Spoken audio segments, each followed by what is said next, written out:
Bueno, lo decíamos tras la pausa, está con nosotros Guillermo Domenech, senador de Cabildo Abierto.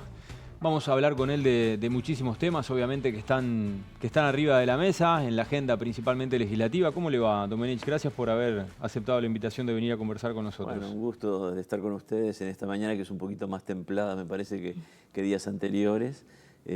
Así que, bueno, conversemos entonces de los temas que le preocupan a la gente. Bueno, hace aproximadamente 4 semanas estuvo allí sentado Guido Manini Ríos y yo la primera pregunta que le hice fue referente a la coalición de gobierno. Y hablábamos fuera de cámaras y yo le decía que le daban poca vida a la coalición de gobierno, pero menos vida le daban a Cabildo Abierto dentro de la coalición de gobierno. Sin embargo, estamos en la recta final de los 5 años de administración y la coalición se mantiene. ¿Firme? Bueno, yo creo que sí. Es una coalición que no es monocorde, como yo comentaba hace instantes. Es una coalición donde Cabildo Abierto tiene rasgos distintos a los restantes partidos. Y yo creo que eso enriquece a la coalición, ¿no? La diferencia de opiniones y la capacidad de transar esas diferencias, yo creo que ha sido una constante en estos 4 años que han transcurrido. Y a mi juicio hemos contribuido a que la coalición tenga distintos puntos de vista, pero que sepa conciliarlos en el momento oportuno. Y le hemos dado estabilidad al gobierno, ha sido uno de los grandes objetivos de Cabildo Abierto, darle estabilidad al gobierno de la República, porque eso no es que beneficie a la coalición, beneficia al país. Y creo que en política tenemos que actuar en función de los intereses de la gente. Y me parece muy importante que Cabildo Abierto haya expresado opiniones diferentes a veces en algunos temas, haya transado soluciones, porque en política el arte de transar es importante, y que le hayamos dotado de estabilidad al gobierno del país. Hemos vivido un periodo de tranquilidad, yo diría, o de relativa tranquilidad política, lo que podemos comparar la gestión de este gobierno con incluso épocas remotas en la historia del Uruguay. Tenemos la satisfacción de haber tenido un gobierno que ha transcurrido con una, yo creo, importante paz social, a pesar de las dificultades en materia de seguridad, trabajo, consumo de estupefacientes, etcétera, que son problemas que hay en el Uruguay y que no se pueden negar.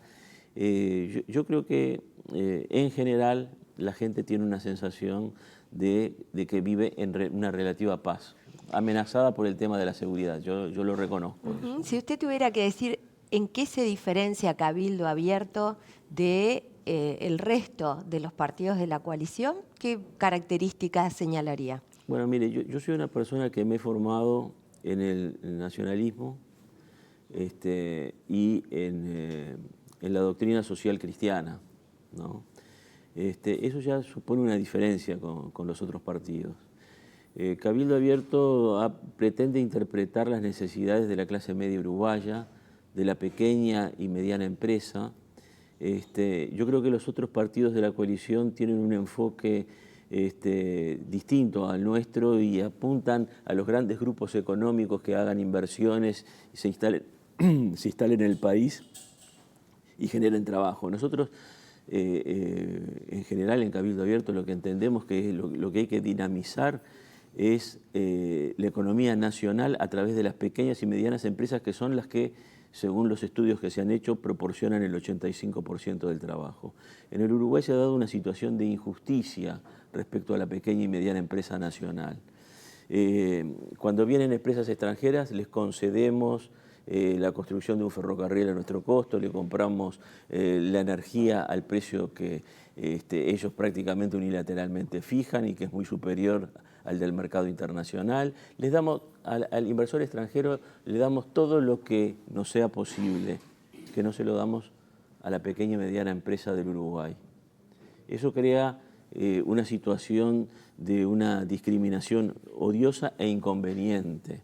Y nosotros creemos que eso el Uruguay lo tiene que tratar de resolver, porque si le damos a esas grandes empresas que vienen del extranjero todas esas facilidades, es porque el Uruguay es un país caro, donde la actividad, si se tiene que pagar la tributación que pagan normalmente las empresas, las mismas no serían viables, pero eso lo están sufriendo la pequeña y mediana empresa nacional. que estoicamente sobrevive con muchas dificultades, y que se encuentra en una situación, yo diría hasta de competencia desleal con esos grandes capitales. Domenech, ¿desde qué punto se paró Cabildo Abierto para observar esto que está pasando en Fiscalía, con las investigaciones que se llevan adelante? Y hablo concretamente de la última filtración de datos que quedó al descubierto y que, bueno, generó un lío político interesante en cuanto a que se está investigando si Pablo Iturralde intentó presionar a Fiscalía para que favorecieran una investigación a Gustavo Penaes.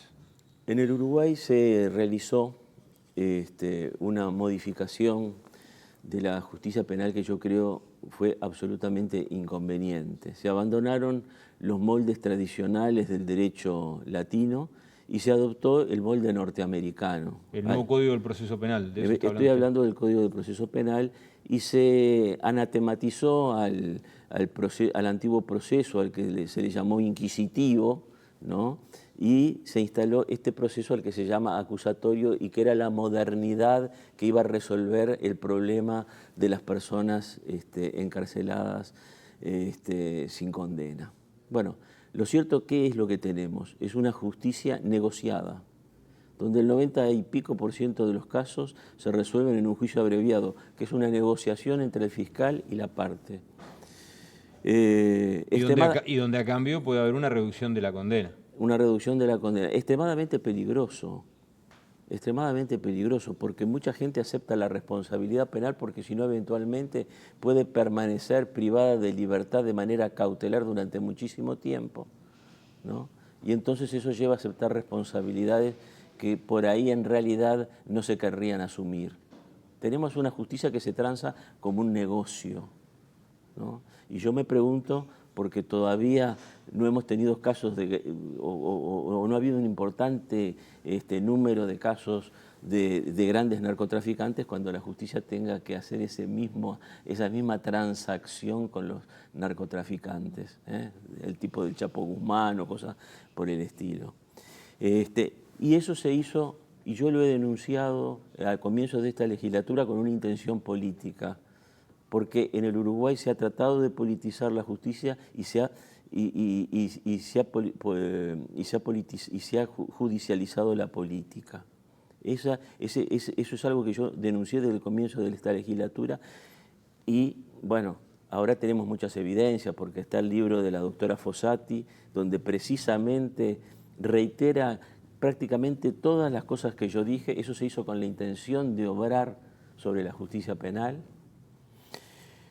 Y bueno, y ahora llegamos a este caso que me sorprendió, que me causó enorme dolor, porque yo no esperaba que también una figura importante del Partido Nacional diera pie a que se entendiera que se estaba tratando de mediatizar políticamente a la justicia. Cuando usted ve las críticas que se hacen desde el Frente Amplio hacia lo que ha sucedido allí con estos chats del que fuera presidente del Partido Nacional, siendo que ustedes han sido tan críticos con el Frente Amplio justamente porque veían este tipo de situaciones, ¿qué opinan ustedes al ver esta ida y vuelta? Yo creo que no admite dos opiniones.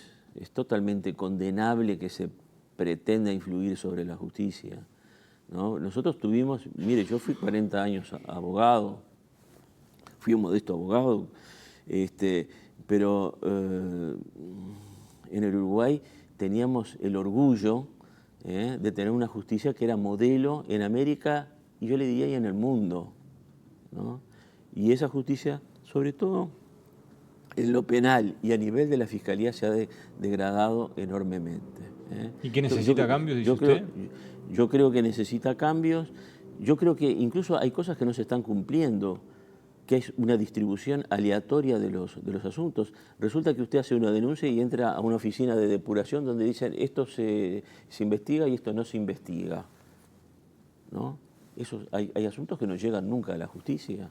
Eso no sucedía antes. Eran los jueces los que decidían esto no da mérito a una investigación o esto sí da mérito a una investigación. No era una fiscalía. Hemos aprobado una norma que obliga a la distribución aleatoria de los asuntos. No es posible que, a ver, este asunto se lo doy a Chagas, este asunto se lo doy a Rodríguez y elijo el fiscal. No, los asuntos deben ser distribuidos aleatoriamente. Yo no sé, no me parece que sea conveniente estar eligiendo los fiscales. Que haya una oficina administrativa con profesionales incluso, que distribuya los asuntos, porque eso se presta a la suspicacia, a que yo le doy el asunto a fulano porque me parece que fulano tiene tal orientación, o se lo doy a Mengano porque tiene tal otra orientación. ¿Cabildo Abierto está de acuerdo con el Ministerio de Justicia que Mire, plantean desde algunos sectores? No lo hemos tratado en la interna del Ministerio de Justicia. En primer término le diría que no estoy de acuerdo con el nombre. La justicia es del Poder Judicial. Yo reivindico la administración de justicia para el Poder Judicial. Si usted me habla de un Ministerio de Asuntos Legales, bueno, quizás podamos entendernos. Pero hasta el nombre es equivocado, sin perjuicio de que me llama la atención de que evoca el Ministerio de Justicia, que prácticamente anuló la independencia del Poder Judicial, ¿no? Yo no creo que esa sea obviamente la intención, pero me parece inapropiado hasta el nombre que se le pretende dar. Yo creo que tenemos que acabar con los cambios cosméticos, ¿no? Hacer una especie de tatetí o juego de la mosqueta con las competencias de los organismos del Estado no es lo que a mi juicio corresponda, ¿no? Hay iniciativas que me hacen acordar el gatopardismo, ¿no? Cambio algo para que todo quede como está. Yo creo que acá lo que hay que hacer es cambios profundos, y el cambio profundo pasa por un nuevo código del proceso penal. Vayamos a otro tema que ustedes también plantean. Creo que, no sé si lo corté, iba a decir algo más. No. Bien, vámonos entonces a lo que es la aprobación de la ley de financiamiento de los partidos políticos, en donde ustedes tenían algunas posiciones encontradas con respecto a lo que planteaba la coalición, y en particular lo que tenía que ver con los minutos gratuitos en televisión para la generalidad de los partidos políticos, de alguna forma dando igualdad en ese sentido y dando acceso a todos. ¿Cuál fue el acuerdo al que llegaron, que luego de una conversación que mantuvieron entre distintos parlamentarios de la coalición de gobierno, toma la decisión finalmente Cabildo Abierto de apoyar esta ley e ir hacia adelante con una reforma de lo que fue, o sea, con un cambio en el texto, ¿verdad?, y en las condiciones? Bueno, Cabildo Abierto lo que entiende es que los medios de comunicación, y particularmente la televisión, a pesar de que hoy se hable de que la televisión tiene la competencia de las redes sociales, etcétera, etcétera, la televisión sigue siendo un medio de comunicación muy importante en el Uruguay. Yo creo que un gran número de uruguayos nos informamos a través de los canales de televisión. Los canales de televisión son ondas que son del Estado. Bueno, acá estamos precisamente en un canal del Estado. Pero los canales privados usufructúan ondas que son de todos los uruguayos, porque el Estado somos todos, ¿no? Y siendo tan importantes esas ondas que le han sido concedidas a determinados grupos empresariales, incluso hasta de manera precaria, y muchas veces por procedimientos que no fueron ni siquiera competitivos o aleatorios, me parece que esos grupos empresariales que usufructúan en su beneficio, y me parece legítimo que haya sucedido, y yo creo que la televisión uruguaya es muy buena, tanto la pública como la privada, no puede negarse que tienen una responsabilidad con toda la sociedad, ¿no? Pero con lo que finalmente acuerdan, porque creo que tenemos bien claro ahí el punto. Yo voy a eso. Nosotros no propusimos en ningún momento una confiscación, como se ha hablado, que perjudicara particularmente a los canales privados. Lo que nosotros pretendíamos es que los canales privados asumieran la responsabilidad que tienen como permisarios de ondas estatales y le brindaran al sistema político, a los partidos políticos, la posibilidad en condiciones de relativa igualdad de expresarle y de comunicarle a la gente cuáles son sus plataformas, sus ideas, sus propuestas. Eso es lo que nosotros pretendíamos, porque tenemos que tener presente que hay partidos pobres como Cabildo Abierto, ¿no? Que no tenemos la posibilidad de contratar grandes espacios publicitarios, como hemos visto que algunos partidos han contratado en los últimos tiempos. Nosotros no tenemos esa posibilidad, pero creo que representamos a un número significativo de compatriotas que, y que en general, incluso quienes no estén de acuerdo con nosotros, tienen el derecho de conocer directamente nuestra opinión y evaluarla y quizás hasta cambiar de idea. Bueno, tuvieron que negociar por menos minutos, ¿no? Y negociamos por menos minutos porque en realidad nosotros no tenemos la intención de apremiar económicamente a ninguna empresa, pero sí reivindicamos el principio de que los canales de televisión tienen la obligación de contribuir al fortalecimiento de la democracia, permitiéndole a los partidos políticos con una cierta representación expresar sus ideas. Pero básicamente acordaron que reduciendo, de todas formas, este acuerdo era aceptable para ustedes y por eso se sumaron a la aprobación de este término, pero también de lo que tenía que ver con ese aditivo que ustedes querían agregar y que finalmente no se agregó y que pasaba, y fue muy cuestionado, ¿verdad?, en muchos lugares a nivel nacional, internacional, aquello de poder plantear un control de alguna forma a lo que se podía opinar desde los medios de comunicación. No, perdón, eso no tiene nada que ver con la ley es otro de tema, financiamiento. exactamente. Es otra ¿Aceptaron ley. esto de los minutos? ¿También aceptaron no agregar el aditivo? No. Nosotros lo que aceptamos son los minutos gratis, que van a ser 15 minutos. ¿De un total de cuánto era lo que estaba planteado en primera instancia? Perdón, 13 minutos. 13 minutos.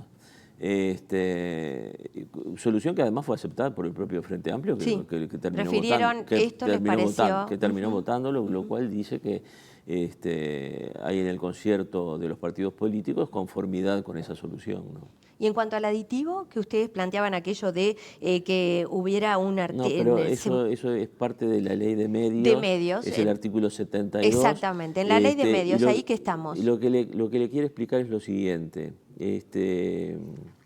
Esa norma está inspirada en la par condicio, que rige desde el primer gobierno de Berlusconi en Italia y que fue aprobado por todo el sistema político para impedir que hubiera una televisión sesgada, ¿no? Nosotros queremos evitar lo que sucede en la Argentina, donde usted ve unos canales y esos canales están a favor del gobierno y ve otros canales y están sistemáticamente en contra del gobierno. Nosotros creemos que estas ondas públicas tienen que transmitir con imparcialidad, ¿no?, con objetividad, las opiniones, porque también vivimos en el mundo de la fake news. Yo creo que estamos todos en contra de la fake news. No es admisible que desde un espacio televisivo o informativo se sesgue la información o se falsee la información. Domenech, Pero acá hay eso no dos pasa cosas. en nuestro país, ¿no? Ahí está. La y verdad además, que no pasa, pero solamente es bueno son los curarse medios en salud. públicos. No pasa, pero es bueno curarse en salud. Pero ustedes no solo lo plantearon para los medios públicos, lo planteaban en general. Sí, exacto, y además sí. no es lo mismo fake news o desinformación, que está claramente definido, que tiene que ver con generar información que a propósito se hace de forma engañosa, ¿verdad? Para, generar desinformación, una información que no es verídica, que poder controlar la opinión de un comunicador, de un periodista, en cualquier tipo de medio, donde acá se habla de... No se está controlando, se está expresando. Es una expresión de principios de que la información tiene que ser veraz. Bueno, pero eso está en el principio del periodista también, ¿no? Exacto, por eso encuentro que no tiene no hay ningún motivo para que cause irritación eso. No quedaron claros en este artículo, por ejemplo, cómo se podría controlar y sancionar en aquel caso en que no se estuviera de acuerdo con cómo había sido la opinión, porque la opinión de por sí es sesgada, es personal, es subjetiva. Y usted lo dijo hoy, Bueno, ustedes como partido político son una opinión distinta dentro de un gobierno o dentro de una coalición de gobierno, y eso genera debate. Y de alguna forma cuando hay opiniones encontradas, porque los analistas de alguna forma lo que tenemos es nuestra propia visión del análisis, que podemos estar de acuerdo o no, pero lo que generamos es conversación, debate. Que usted venga y nos diga, no va por ahí, va por otro lado. Mire, y puedo estar de acuerdo o no, pero eso es libertad de expresión. Esto que ustedes planteaban no manifestaba incluso cómo se iba a poder en la justicia dirimir. No había ¿Cómo tener la certeza de que si a mí me llevan a la justicia, voy a tener un juicio justo y no a mí con una condena y a Miguel con otra?